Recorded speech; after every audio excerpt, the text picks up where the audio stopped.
सीना रखते हैं, ना रुकते हैं, ना थमते हैं, चाहे जितनी मेहनत कर ले, थकने वालों में हम नहीं। अब मिलके शान से बोलो यारो,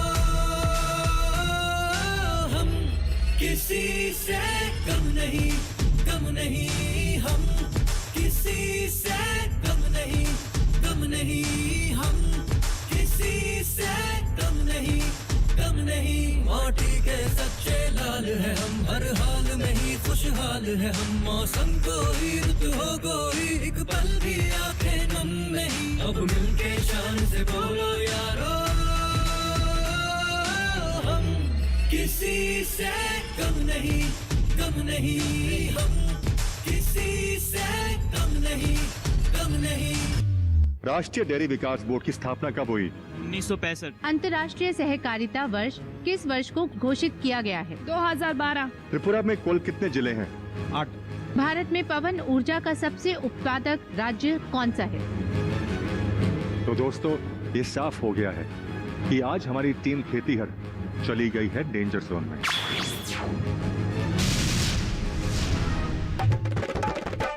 नमस्कार, मैं हूं सचिन खुराना और कृषि एवं किसानों को समर्पित इस कार्यक्रम में आपका एक बार फिर स्वागत करता हूं। मैं हूं आपकी दोस्त और होस्ट भावना रॉय, आपके प्यार के उस नेक काम का हिस्सा जो सिर्फ कृषि, किसानों और धरती की ही बात करता है। मैं अपनी तरफ से आप सभी का एक बार फिर से स्वागत करती हूं कृषि ज्ञान और मनोरंजन के इस नए शो में, जिसका नाम है हम किसी से कम नहीं।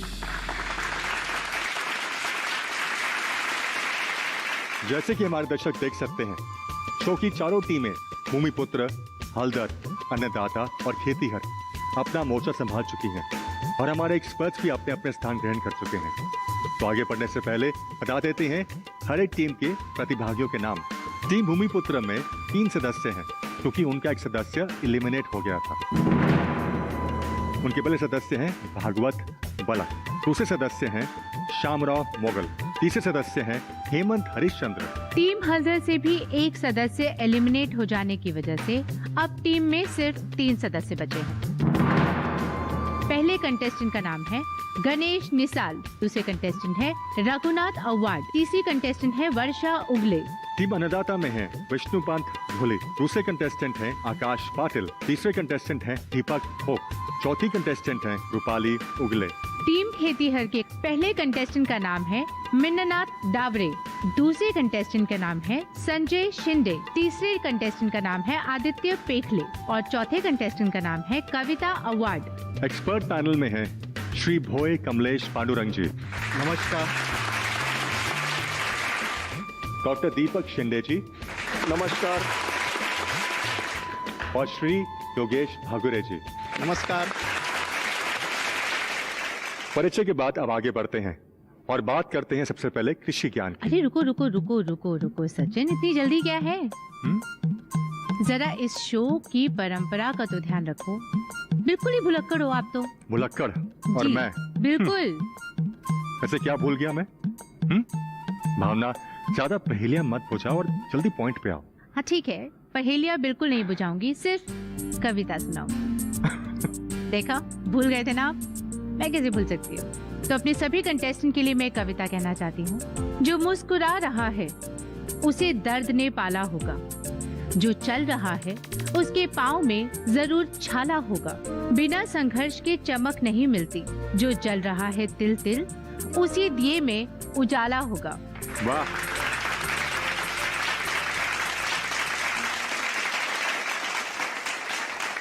भावना ने सही कहा, बिना संघर्ष चमक नहीं मिलती। किसान से अधिक संघर्ष किसी का नहीं है, इसलिए किसान से ज्यादा चमक किसी की नहीं है और ना होगी।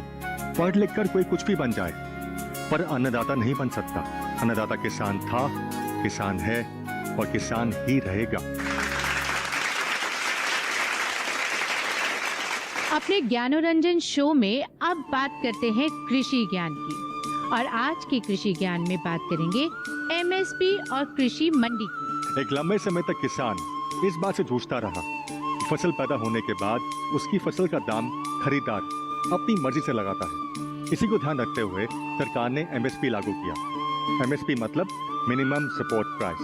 एमएसपी के अंतर्गत सरकार फसल का एक उचित दाम तय करती है। यहाँ पर किसानों की ये भी छूट है कि अगर उन्हें एमएसपी से अधिक दाम पर अपनी फसल बेचनी है तो वो बेच सकते हैं।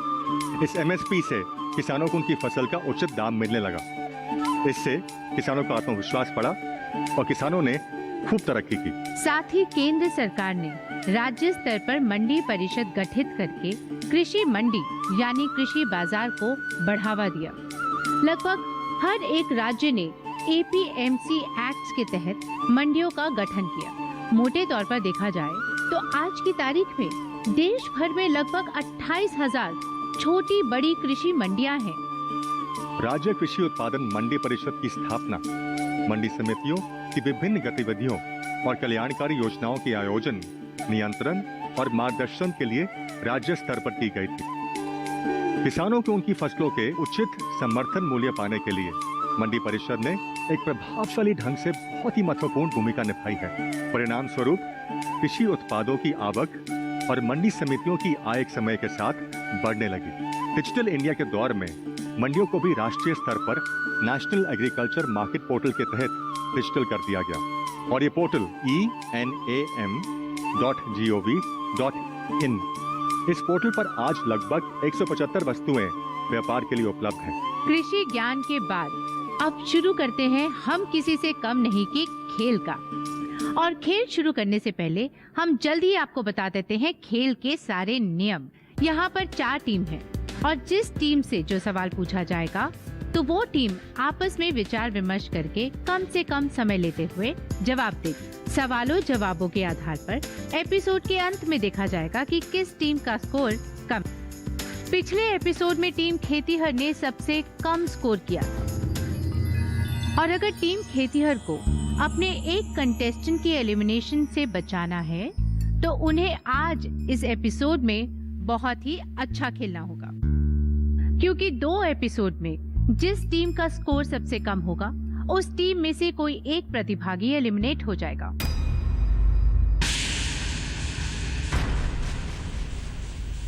लेकिन अच्छी बात यह है कि आगे वो टीम किसी भी एपिसोड में टॉप स्कोर करती है तो वो अपने एलिमिनेटेड प्रतिभागी को टीम में वापस बुला सकती है। और इस तरह पड़ाव दर पड़ाव सवालों की फसल काटते काटते जो टीम हमारे आखिरी यानी 26वें एपिसोड में विजेता रहेगी उसे मिलेंगे 1 लाख रुपए।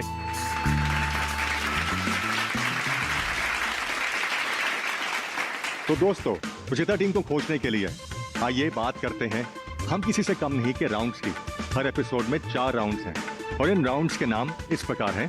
पहला राउंड खेती बाड़ी राउंड। इस राउंड में खेती बाड़ी से जुड़े 2-2 सवाल पूछे जाएंगे। सही जवाब देने पर टीम को मिलेंगे पूरे 10 नंबर।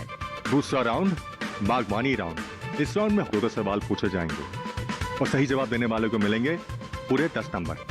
तीसरा राउंड यानी कि बजर राउंड। इस राउंड में 10 सवाल होंगे और जो टीम सबसे पहले बजर दबाकर सही जवाब देगी उन्हें मिलेंगे सही जवाब के 10 नंबर और अगर जवाब गलत हुआ तो कट जाएंगे 5 नंबर।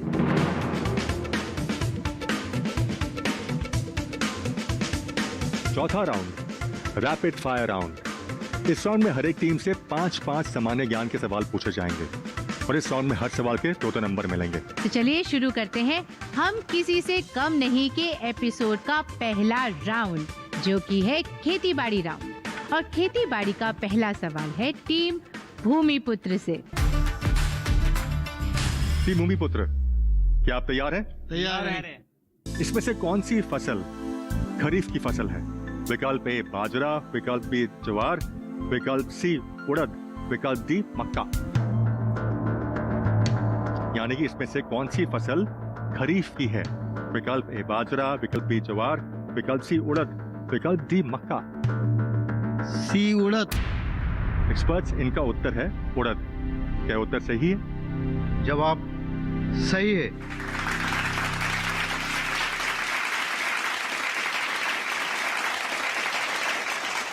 आपका दूसरा सवाल है नीलगिरी के पहाड़ी क्षेत्रों में मुख्यतः कौन सी फसल उगाई जाती है? विकल्प ए कॉफी, विकल्प बी गन्ना, विकल्प सी चाय, विकल्प डी धान। यानी नीलगिरी की पहाड़ियों पर ज्यादातर कौन सी फसल उगाई जाती है? आपका पहला विकल्प है विकल्प ए कॉफी, विकल्प बी गन्ना, विकल्प सी चाय, विकल्प डी धान। ए कॉफी। एक्सपर्ट्स, क्या उनका उत्तर सही है? आपको कॉफी ये जवाब सही क्यों लगा? एक्चुअली कॉफी जो है ये शेड लविंग प्लांट है, मतलब इसके अच्छे उपज के लिए और गुणवत्ता के लिए छांव की जरूरी होती है। अगर छांव हो तो उसकी क्वालिटी बढ़ जाती, इसलिए पहाड़ी क्षेत्रों में अच्छी तरह से आता है। आपका जवाब सही है।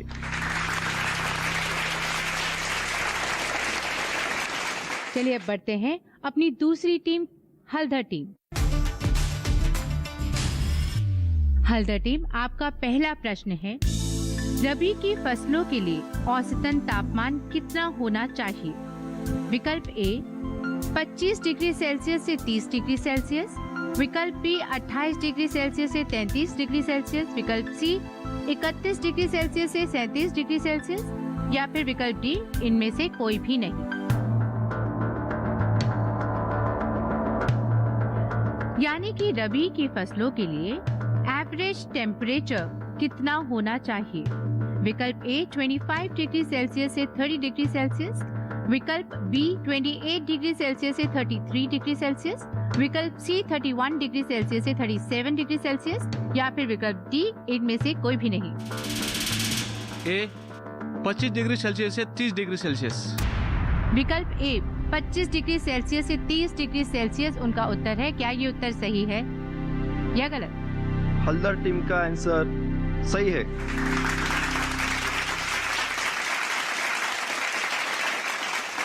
चलिए बढ़ते हैं अपने दूसरे प्रश्न की तरफ। टीम हल्दर, आपका दूसरा प्रश्न है, मटर की फसल में प्रोटीन की मात्रा कितने प्रतिशत होती है? विकल्प ए 20%, विकल्प बी 21%, विकल्प सी 22.50%, या फिर विकल्प डी 24%। मटर की फसल यानी पी क्रॉप में प्रोटीन की मात्रा कितनी % होती है? विकल्प ए 20%, विकल्प बी 21%, विकल्प सी 22.50%, या फिर विकल्प डी 24%। 22.50%।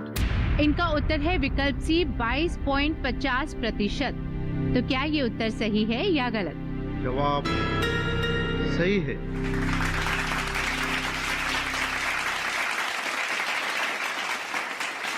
आपको मिलते हैं पूरे अंक। चलिए आगे बढ़ते हैं टीम अन्नदाता की ओर।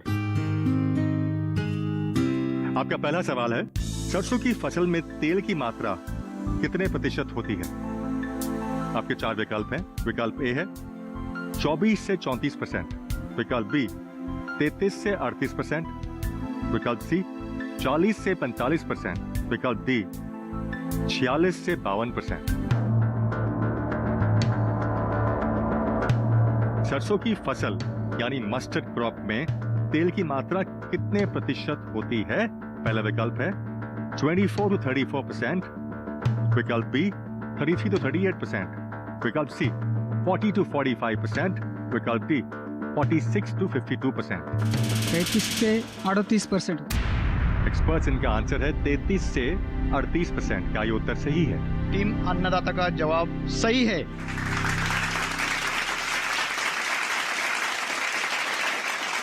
मैं एक चीज बोलना चाहूंगी, सरसों का साग, मक्के की रोटी, ठंड, गुड़, मूली, घी, परफेक्ट। White butter. तो चलिए अभी आगे गेम खेलते हैं। टीम अन्नदाता, आपका दूसरा सवाल है, गेहूं में तीसरी सिंचाई बुआई के कितने दिन बाद करनी चाहिए? आपका पहला विकल्प है 60 से 65 दिन के बाद, दूसरा विकल्प है 70 से 75 दिन के बाद, तीसरा विकल्प है 80 से 85 दिन के बाद, चौथा विकल्प है 100 से 105 दिन के बाद।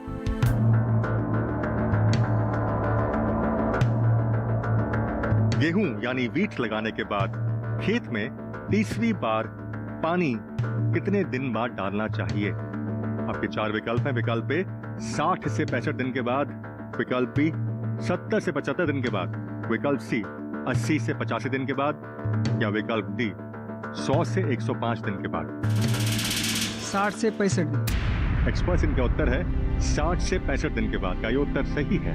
अन्नदाता टीम का आंसर सही है। बहुत खूब, चलिए आगे बढ़ते हैं। हमारी चौथी टीम है टीम खेतीहर। टीम खेतीहर, आपका पहला प्रश्न है, इनमें से कौन सी फसल ग्रामीणी कुल की है? विकल्प ए मटर, विकल्प बी चना, विकल्प सी कपास, विकल्प डी धान। मतलब ग्रामीणी प्रजाति की फसल इनमें से कौन सी है? विकल्प ए मटर, विकल्प बी चना, विकल्प सी कपास, या फिर विकल्प डी धान। विकल्प डी धान। जजेस हमें बताएं, विकल्प डी धान क्या सही उत्तर है या फिर गलत? जवाब सही है।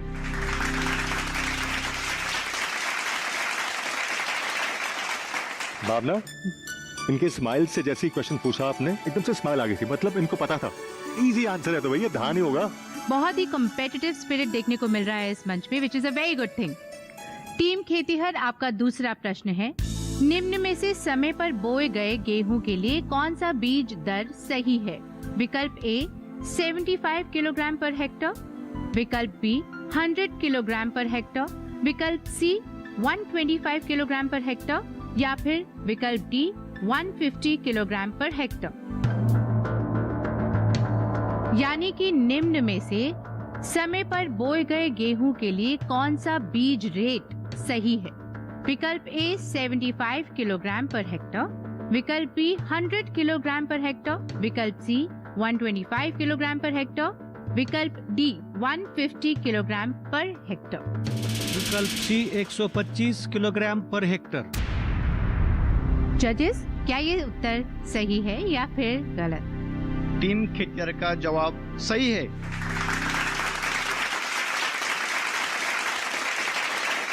इसी के साथ पहला राउंड, खेती बाड़ी राउंड, यही खत्म होता है। और इस पहले राउंड के बाद चारों टीम्स के स्कोर इस प्रकार हैं। टीम भूमिपुत्रों को मिले हैं 20 में से 20 अंक, टीम हल्दर को मिले हैं 20 में से 20 अंक, टीम अन्नदाता को मिले हैं 20 में से 20 अंक, और टीम खेतीहर को मिले हैं 20 में से 20 अंक। जैसे कि सभी टीम्स यहाँ पर अच्छा स्कोर कर रही हैं, इससे पहले कि हम दूसरे राउंड की तरफ बढ़े, हमें एक ब्रेक लेनी ही होगी, थोड़ा सा ब्रेक। जेली बनाने हेतु उपयुक्त फल कौन सा है? आपको अमरूद जवाब सही क्यों लगा? कपास यानी कॉटन की एक गांठ अर्थात लंप का वजन कितना होता है? 170 ग्राम। आपका जवाब बिल्कुल सही। किसी से कम नहीं, कम नहीं।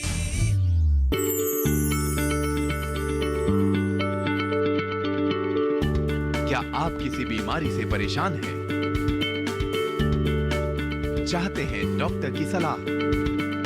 तो हम हैं आपके साथ, बताएंगे आपको जीने की राह। समस्याएं आपकी, समाधान देश के मशहूर विशेषज्ञों के। घर बैठे बात करें देश के जाने माने डॉक्टरों से। हमारे लाइव प्रोग्राम स्वस्थ किसान में हर शनिवार शाम 6 बजे से 7 बजे तक। किसी से कम नहीं, कम नहीं। ब्रेक के बाद एक बार फिर से मैं भावना रॉय और अपने को होस्ट सचिन खुराना के साथ आप सभी का फिर से स्वागत करती हूँ इस शो में, जिसका नाम है हम किसी से कम नहीं।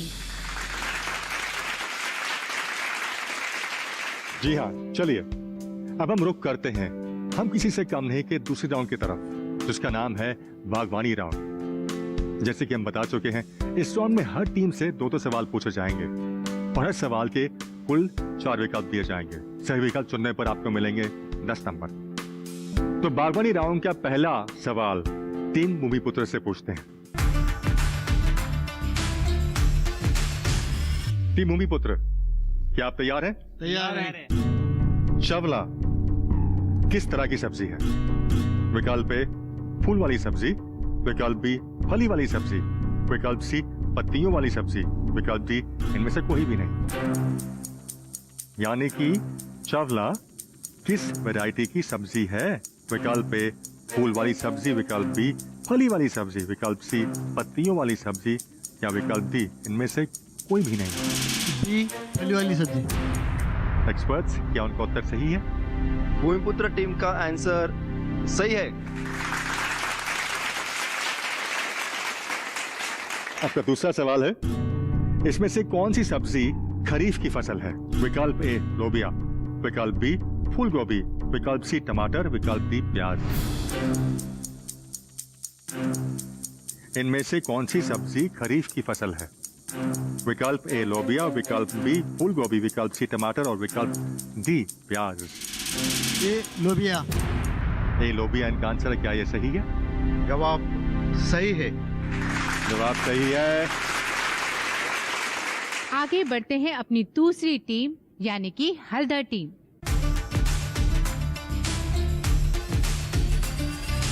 हल्दर टीम, आपका पहला प्रश्न है, जेली बनाने हेतु उपयुक्त फल कौन सा है? विकल्प ए आम, विकल्प बी केला, विकल्प सी लीची या फिर विकल्प डी अमरूद। यानी जेली बनाने के लिए कौन सा फल अथवा फ्रूट सबसे सही है? विकल्प ए आम, विकल्प बी केला, विकल्प सी लीची, विकल्प डी अमरूद। अमरूद। जजेस कृपया बताएं, इनका उत्तर सही है या गलत? आपको अमरूद जवाब सही क्यों लगा? अमरूद से अच्छी बन जाती है।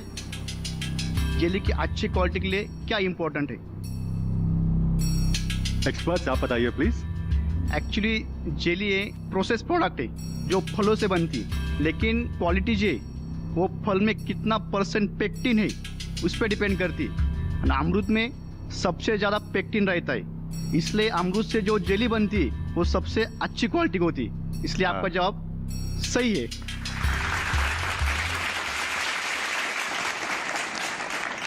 Thank you experts, thank you. Haldar team, आपका दूसरा प्रश्न है ये, तुड़ाई करने के बाद इनमें से कौन सा फल पकता ही रहता है? विकल्प ए सेब, विकल्प बी अनार, विकल्प सी अंगूर या फिर विकल्प डी लीची। कौन सा फल पेड़ या पौधा से टूटने के बाद भी पकता ही रहता है? विकल्प ए सेब, विकल्प बी अनार, विकल्प सी अंगूर, विकल्प डी लीची। सेब। जजेस, क्या ये सही उत्तर है या फिर गलत? हल्दर टीम का उत्तर सही है।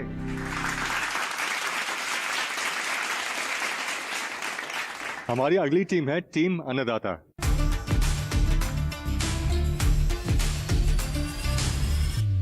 टीम अन्नदाता, आपका पहला सवाल है, हल्की जुताई की गहराई कितनी सेंटीमीटर तक होती है? विकल्प ए 3 से 7 सेंटीमीटर, विकल्प बी 4 से 8 सेंटीमीटर, विकल्प सी 5 से 6 सेंटीमीटर, विकल्प डी 5 से 8 सेंटीमीटर। यानी कि हल्की जुताई की गहराई कितनी सेंटीमीटर तक होती है? विकल्प ए 3 से 7 सेंटीमीटर, विकल्प बी 4 से 8 सेंटीमीटर, विकल्प सी 5 से 6 सेंटीमीटर या विकल्प डी 5 से 8 सेंटीमीटर। 5 से 6 सेंटीमीटर होता है। एक्सपर्ट्स, क्या ये उत्तर सही है? जवाब सही है।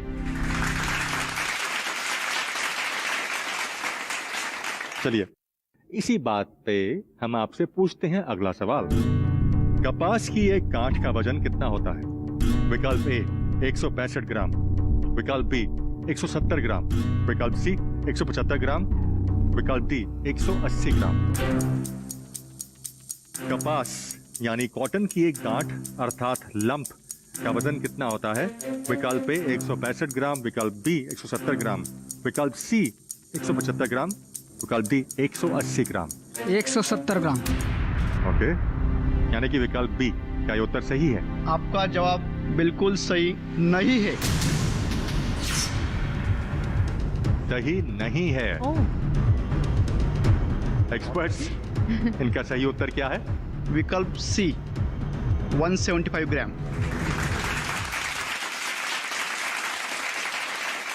चलिए कोई नहीं, हम आगे बढ़ेंगे अपनी अगली टीम की ओर।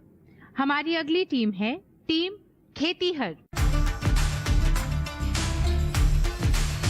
टीम खेतीहर, आपका पहला प्रश्न है, इनमें से कौन सा फल अधिक पाले के प्रति अत्यधिक संवेदनशील होता है? विकल्प ए केला, विकल्प बी आम, विकल्प सी चीकू, विकल्प डी अमरूद।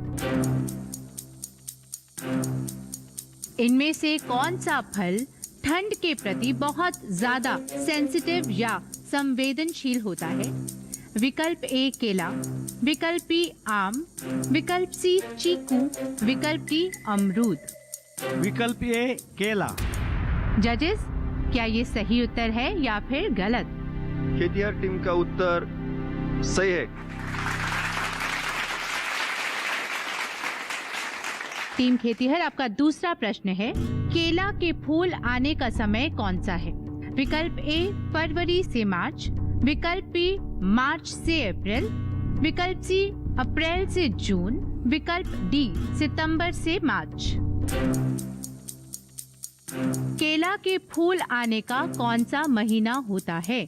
विकल्प ए फरवरी से मार्च, विकल्प बी मार्च से अप्रैल, विकल्प सी अप्रैल से जून या फिर विकल्प डी सितंबर से मार्च।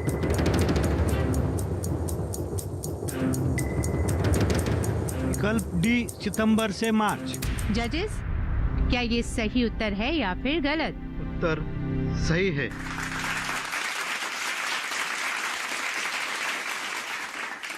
हम किसी से कम नहीं शो का दूसरा राउंड, बागबानी राउंड, यहीं 4 टीम से 8 सवाल पूछने के बाद खत्म होता है। और इस दूसरे राउंड के बाद चारों टीम्स का स्कोर इस प्रकार है। टीम भूमिपुत्र का स्कोर है 20। टीम हल्दर को भी मिले हैं 20 में से 20 अंक। टीम अन्नदाता को मिले हैं 20 में से 10 अंक। टीम खेतीहर को भी मिले हैं 20 में से 20 अंक। इस तरह से पहले और दूसरे राउंड के नंबर मिलाकर चारों टीम का स्कोर होता है इस प्रकार।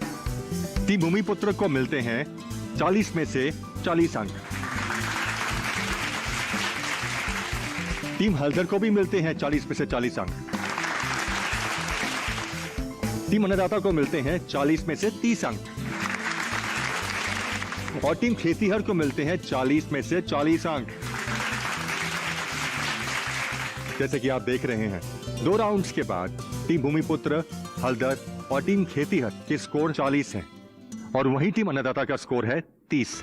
वो थोड़ा सा नीचे है, कुछ नहीं होता, वो कैचअप कर लेंगे। अब इससे पहले हम अगले राउंड की तरफ बढ़ें, हम लेते हैं एक छोटा सा ब्रेक।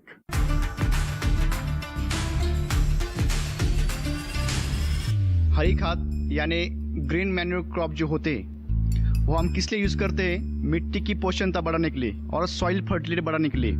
अब जब हम बुआई करते 40 से 45 दिन के बाद उसमें सबसे ज्यादा बायोमास होता है, इसलिए हरी खाद 45 दिन से पहले खेती में डालनी चाहिए। किसी से कम नहीं, कम नहीं। बीमारियों से कैसे बचेगी फसल? मवेशियों की मुश्किलों का क्या है हल? कहां से लाएं बीज, कितनी लगेगी खाद? किसानों के हर फोन का विशेषज्ञ देंगे जवाब। देखिए हेलो किसान लाइव सोमवार से शुक्रवार शाम 6 बजे। किसी से कम नहीं, कम नहीं। ब्रेक के बाद एक बार फिर से मैं भावना रॉय और अपने को होस्ट सचिन खुराना के साथ आप सभी का स्वागत करती हूँ उस शो में जिसका नाम है हम किसी से कम नहीं। जी हाँ, अब बढ़ते हैं तीसरे राउंड की ओर जिसका नाम है बजर राउंड। उस राउंड में 10 सवाल होंगे और जो टीम पहले बटन दबाएगी या वो उस सवाल का जवाब देगी, सही जवाब देने वाले को मिलेंगे 10 नंबर। और अगर गलत जवाब दिया या बटन दबाने के बाद जवाब नहीं दिया तो 5 नंबर माइनस हो जाएंगे। दोस्तों, हर टीम को एक बात का ध्यान रखना होगा कि बजर सवाल पूरा होने के बाद ही बजाएं। इस बात को मत भूलें प्लीज। हाँ, ध्यान दें इस बात पे। और दूसरी बात यह है कि जिस टीम ने बजर दबाया और वो टीम बजर दबाने के बाद सही उत्तर नहीं दे पाती तो उस सवाल का जवाब हम कृषि विशेषज्ञ से पूछेंगे। तो आइए शुरू करते हैं बजर राउंड। बजर राउंड का पहला सवाल है, हरित क्रांति से सर्वाधिक लंबावित राज्य कौन सा है? टीम खेतीहर, आपने बजर पहले दबाया है, आंसर दीजिए। पंजाब, हरियाणा, पश्चिम उत्तर प्रदेश। एक्सपर्ट्स, क्या उनका उत्तर सही है? टीम खेतिहर का जवाब सही है।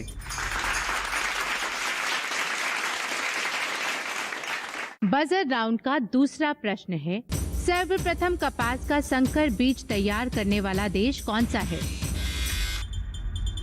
टीम अन्नदाता, आपने बजर पहले दबाया है, जवाब दीजिए। भारत।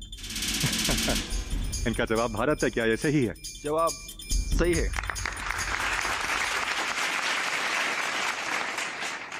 तीसरा प्रश्न है, अंगूर के पौधे में हेन एंड चिकन रोग किस पोषक तत्व की कमी से होता है? अन्नदाता टीम। बोरॉन। एक्सपर्ट्स, क्या उनका उत्तर सही है? अन्नदाता का जवाब सही है। बजर राउंड का चौथा प्रश्न है, हरी खाद बुवाई से कितने दिन पहले खेत में मिला देनी चाहिए? किसी ने पहले दबाया मेरे ख्याल से। चलिए क्रिएटिव टीम से पूछते हैं कि वो क्या कहते हैं। टीम हल्दर। टीम हल्दर, आप काफी अच्छा खेल रहे थे, लेकिन ओवर कॉन्फिडेंस की वजह से आपके 5 मार्क्स कटते हैं क्योंकि आपने प्रश्न पूरा होने से पहले ही बजर दबा दिया। एक्सपर्ट्स, इस प्रश्न का उत्तर क्या है, प्लीज बताइए। हरी खाद यानी ग्रीन मैन्योर क्रॉप जो होते हैं वो हम किस लिए यूज करते हैं? मिट्टी की पोषणता बढ़ाने के लिए और सॉइल फर्टिलिटी बढ़ाने के लिए।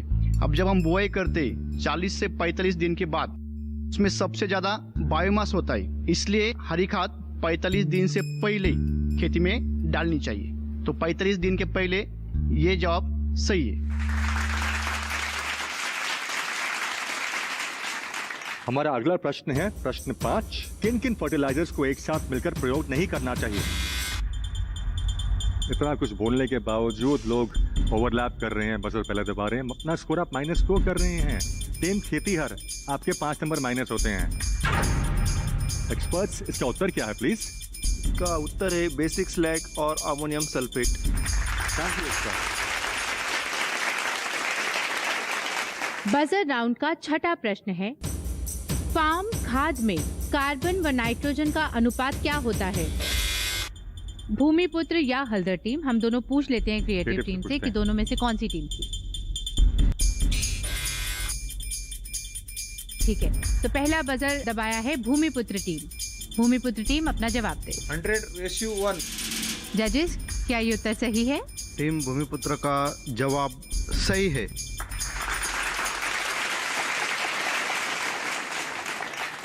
हमारा अगला सवाल यानी कि सवाल नंबर 7, वायुमंडल में नाइट्रोजन की मात्रा कितने प्रतिशत पाई जाती है?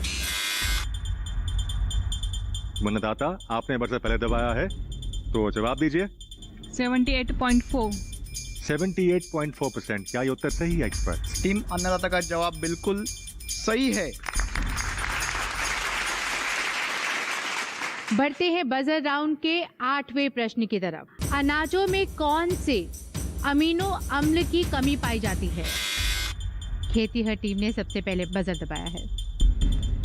खेतीहर टीम अपना उत्तर दें। एक बार प्रश्न नहीं बता सकते क्वेश्चन दोबारा आपको हम। ये बजर राउंड है। लाइसिन की। इनका उत्तर है लाइसिन, क्या ये उत्तर सही है? उनका उत्तर सही है। इसको बाल कहते बाल बच गए। हैं इसको कहते हैं लक ने आपका साथ दिया। हमारा 9वां प्रश्न है, 1981 की जनगणना अनुसार नागालैंड के कितने प्रतिशत गांवों में बिजली दी गई थी? मुझे लगता है भूमिपुत्र टीम ने पहले बजर दबाया। भूमिपुत्र टीम अपना उत्तर दे। 100%। एक्सपर्ट है, उत्तर सही है। टीम भूमिपुत्र का जवाब सही है।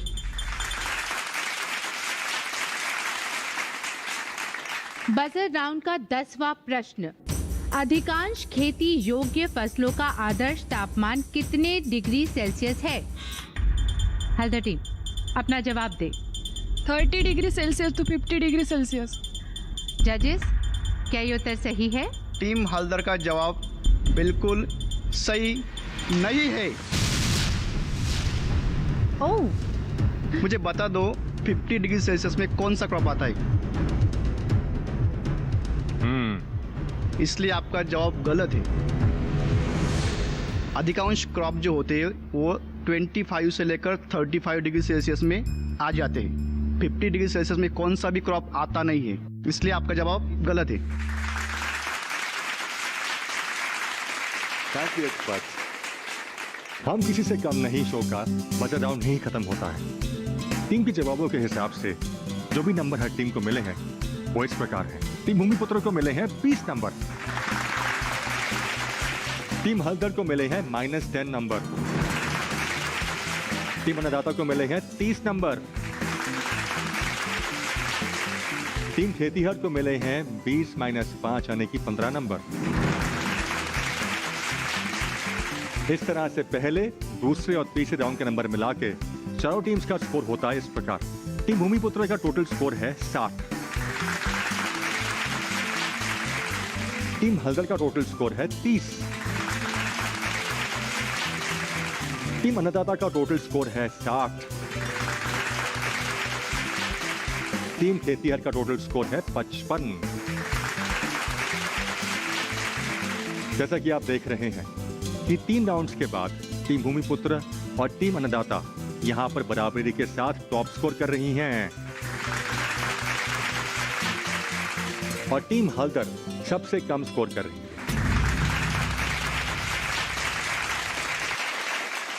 और अब रैपिड फायर राउंड की तरफ बढ़े उससे पहले भावना जी क्या करें हम? चलिए ले लेते हैं एक छोटा सा ब्रेक। ले लेते हैं। बालाक्रम नेशनल पार्क किस राज्य में है? भारत में सबसे ज्यादा बेर का उत्पादन किस राज्य में होता है? मध्य प्रदेश। सोयाबीन, दलहन व तिलहन दोनों प्रकार की फसल हैं। पशुओं में गलघोटू जीवाणु जनित रोग यानी बैक्टीरियल डिजीजेज है या नहीं? मार्जिनल फार्मर्स और एग्रीकल्चर लेबर की शुरुआत कब हुई? किसी से कम नहीं, कम नहीं।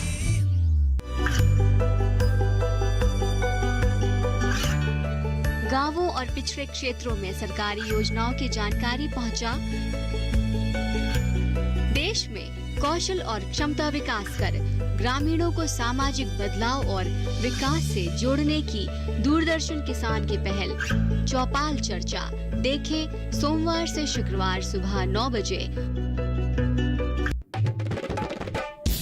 रैपिड फायर ब्रेक के बाद एक बार फिर से मैं भावना रॉय अपने को होस्ट सचिन खुराना के साथ आप सभी का स्वागत करती हूँ उस शो में जिसका नाम है हम किसी से कम नहीं। जी हाँ, और इसी के साथ अब रुक करते हैं इस शो के चौथे राउंड की तरफ जिसका नाम है रैपिड फायर राउंड। जैसा कि शुरू में ही बताया जा चुका है, इस राउंड में हर एक टीम से 1 मिनट के अंदर फटाफट 5 सवाल पूछे जाएंगे। हर एक टीम को फटाफट जवाब देने होंगे। हर सवाल के 2-2 नंबर होंगे। तो दोस्तों, आप ये राउंड समझ गए हैं? समझ गए कि नहीं? तो आगे बढ़ते हैं पहले प्रश्न के लिए टीम भूमिपुत्र की तरफ। चलिए, क्या आप रेडी हैं? आपका समय शुरू होता है अब। बालाक्रम नेशनल पार्क किस राज्य में है? मेघालय। पारंपरिक कृषि विकास योजना कब शुरू हुई? 2015। सिक्किम की मातृभाषा क्या है? नेपाली। अरुणाचल प्रदेश में कुल कितने जिले हैं? 11। किस देश में ग्वार की उत्पत्ति हुई? भारत। इनके 5 सवालों के उत्तर मिल गए हमें। क्या ये उत्तर सही है एक्सपर्ट्स, या एक आध गलत है? टीम भूमिपुत्र के 5 में से 4 सवालों के जवाब सही है और जो एक प्रश्न का उत्तर गलत था वो प्रश्न था अरुणाचल प्रदेश में कुल कितने जिले हैं और उसका सही जवाब था 25। Thank you experts. Rapid fire round की अगली टीम है टीम हल्दर। टीम हल्दर, आपका समय शुरू होता है अब। भारत में सबसे ज्यादा बेर का उत्पादन किस राज्य में होता है? मध्य प्रदेश। केला उत्पादन में विश्व में भारत का कौन सा स्थान है? पहला। अंतर्राष्ट्रीय वन वर्ष किस वर्ष को घोषित किया गया है? 2011। भारत सरकार द्वारा बागबानी वर्ष किस वर्ष को घोषित किया गया है? 2012। भारत की प्रथम महिला राष्ट्रपति कौन थी? प्रतिभाताई पाटिल। जजेस, आपको क्या लगता है, इनके सारे उत्तर सही हैं या फिर गलत? टीम हल्दर के पांचों जवाब सही है। स्माइल स्माइल, अच्छी स्माइल तो है, क्यों घबरा रहे हो? आगे बढ़ते हैं, इसी बात पे आगे बढ़ते हैं, जाते हैं टीम अन्नदाता की ओर। टीम अन्नदाता, आपका समय शुरू होता है अब। बैगन फसल की उत्पत्ति किस देश में हुई थी? भारत।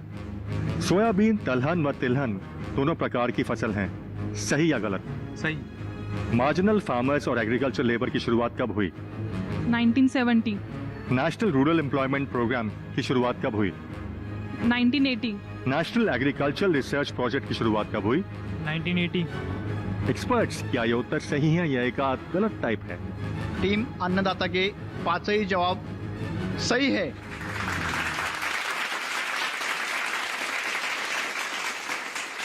चलिए बढ़ते हैं अपनी अगली टीम की तरफ, जो है खेतीहर टीम। आपका समय शुरू होता है अब। महिला समृद्धि योजना की शुरुआत कब हुई? 1993।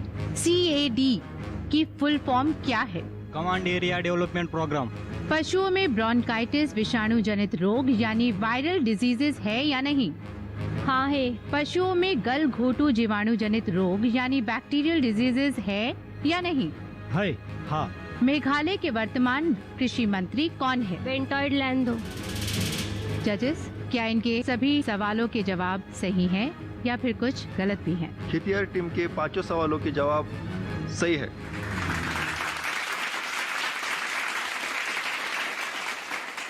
जैसे बंगाली में कहते हैं खूब भालो, करेक्ट? शायद। एनीवेज, आगे बढ़ते हैं और देखते हैं रैपिड फायर राउंड के स्कोर्स क्या हैं। टीम भूमिपुत्र को मिलते हैं 10 में से 8 नंबर। टीम हल्दर को भी मिलते हैं 10 में से 10 नंबर। टीम अन्नदाता को मिलते हैं 10 में से 10 नंबर। और टीम खेतीहर को भी मिलते हैं 10 में से 10 नंबर। इस तरह से चारों राउंड के नंबर मिलाकर चारों टीम्स का स्कोर होता है इस प्रकार। टीम भूमिपुत्र के टोटल नंबर्स हैं 68। टीम हल्दर का टोटल स्कोर है 40। टीम अन्नदाता का टोटल स्कोर है 70। टीम खेतीहर का टोटल स्कोर है 65।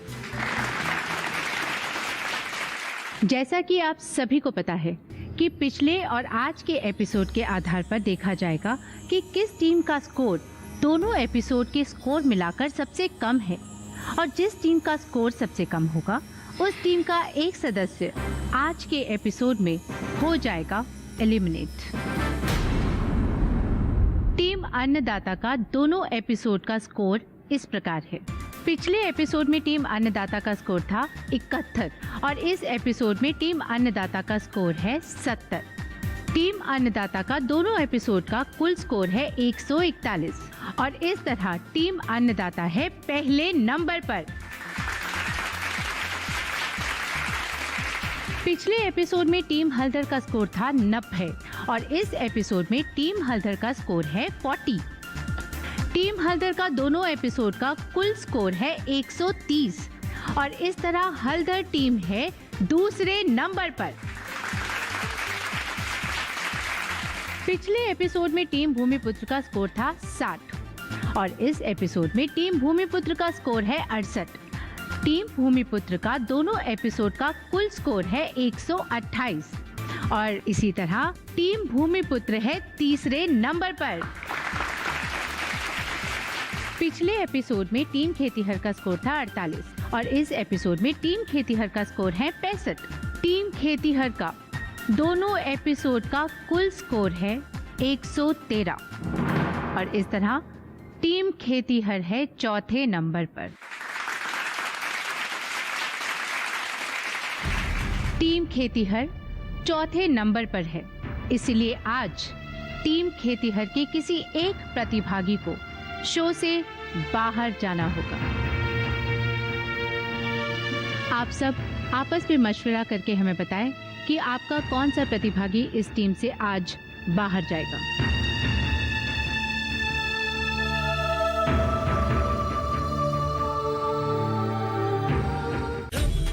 किसी से कम नहीं, कम नहीं। ये कामयाबी है अन्नदाता की। ये कहानी है खेत और खलिहानों की। कैसे करें अपने पशुओं की देखभाल,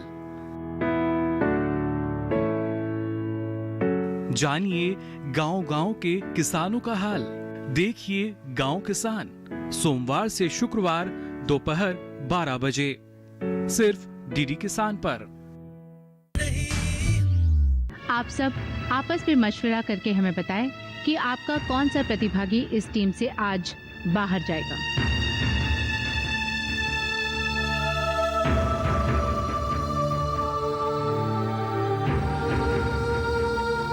बहुत ही कड़ा डिसीजन है ये। अपने को इस टीम से बाहर करना कोई आसान बात नहीं। हम खेतीहर टीम ने ये फैसला लिया है कि संजय जी शिंदे बाहर जाएंगे। संजय जी के लिए तालियां।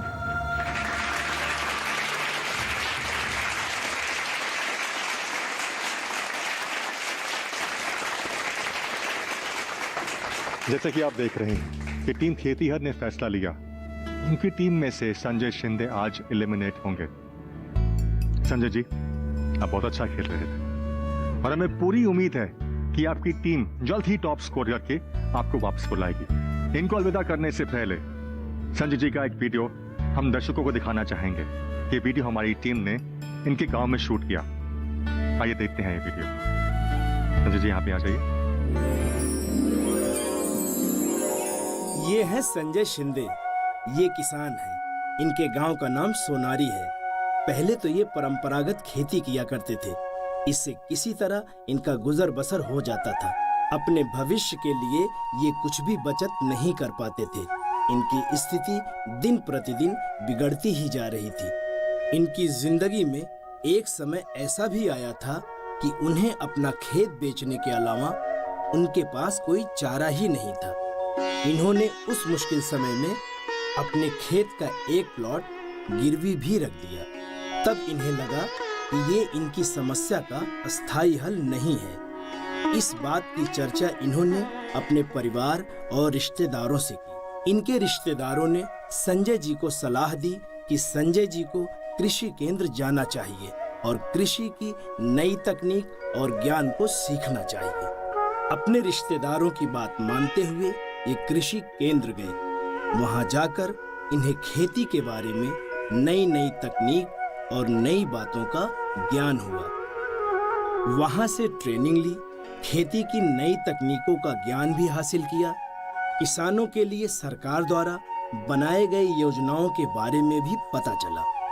सबसे पहले इन्होंने प्याज और टमाटर की खेती शुरू की। इन्होंने अपनी खेती में ड्रिप इरिगेशन का प्रयोग किया, सही बीजों का चुनाव किया। ट्रेनिंग के बाद भी नई तकनीकों को अपनाने में अभी भी थोड़ा डरे हुए थे, पर संजय शिंदे जी ने सरकार और कृषि केंद्र पर भरोसा किया और पूरे लगन और मेहनत के साथ इन्होंने अपनी खेती की। वो कहते हैं ना कि मेहनत करने वालों की कभी हार नहीं होती। मौसम ने भी संजय शिंदे जी का भरपूर साथ दिया। टमाटर और प्याज की पैदावार शिंदे जी की उम्मीद से ज्यादा हुई। संजय शिंदे जी की खेती, नई तकनीक, कृषि केंद्र और एग्रीकल्चर की संस्थाओं पर भरोसा बढ़ गया। अपने फसल को बेचकर सबसे पहले संजय शिंदे जी ने अपना गिरवी पड़ा खेत छुड़ाया और बचे हुए पैसे से अंगूर की खेती करने का प्लान बनाया। अंगूर के बगीचे के लिए बाड़ लगाना होता है। लोहे के एंगल्स के सहारे एक नेट तैयार किया जाता है, जिसमें एक कतार में बड़े ही विधिवत तरीके से अंगूर के पौधे लगाए जाते हैं। जब ये पौधे थोड़े बड़े होने लगते हैं तो इन्हें डंडे के सहारे बांध दिया जाता है। ताकि ये सीधा रहे, आंधी और तेज हवाओं से इनका कोई नुकसान न हो। संजय शिंदे जी अपने अंगूर की खेती में खाद के तौर पर सिर्फ जानवरों के गोबर का ही इस्तेमाल करते हैं।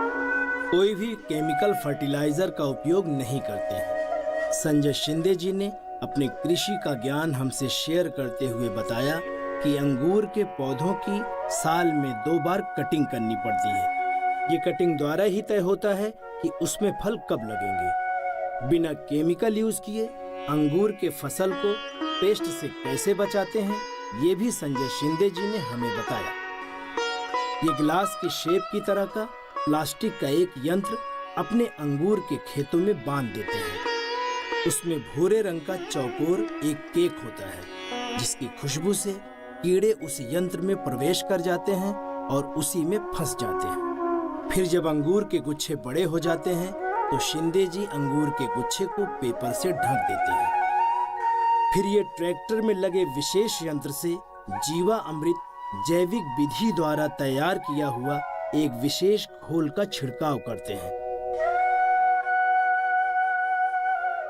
फिर सड़े हुए अंगूर के दानों को बड़े ध्यान से तोड़कर फेंक देते हैं, ताकि दूसरे अच्छे अंगूर के दानों को खराब होने से बचाया जा सके। संजय शिंदे जी बड़ी मेहनत और लगन के साथ अपने अंगूर की खेती में दिन रात लगे रहते हैं और इन्हें उम्मीद है कि इस बार अंगूर की फसल बहुत अच्छी होगी और इनके परिवार के सुख और खुशी के दिन आ जाएंगे।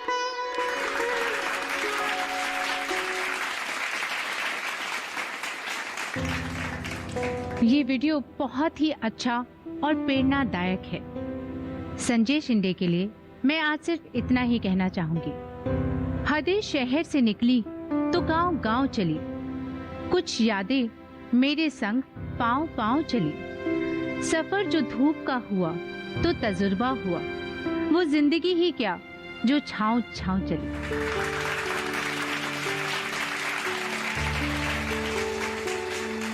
वाह भावना, तुमने बिल्कुल सही कहा। वो जिंदगी ही क्या जो छांव छांव चले, और वो खेल ही क्या जिसमें आने जाने का उतार चढ़ाव ना हो। आज के एपिसोड हम यही समाप्त करते हैं, इसलिए दर्शकों से हम इजाजत लेते हैं इस वादे के साथ कि जल्द ही आपसे दोबारा मिलेंगे इसी मंच पर अपनी पूरी टीम के साथ। तब तक के लिए आज्ञा दीजिए। नमस्कार। नमस्कार। फूल गोभी को खाए जाने वाला भाग क्या कहलाता है? जवाब बिल्कुल गलत है। उड़द में कार्बोहाइड्रेट कितने प्रतिशत पाया जाता है? 2 टीम्स ने पहले बटन दबाया है और इनके होते हैं 5 नंबर डिडक्ट। त्रिपुरा की मातृभाषा क्या है? ये साफ हो गया कि आज हमारी 2 टीम्स चली गई हैं डेंजर जोन में।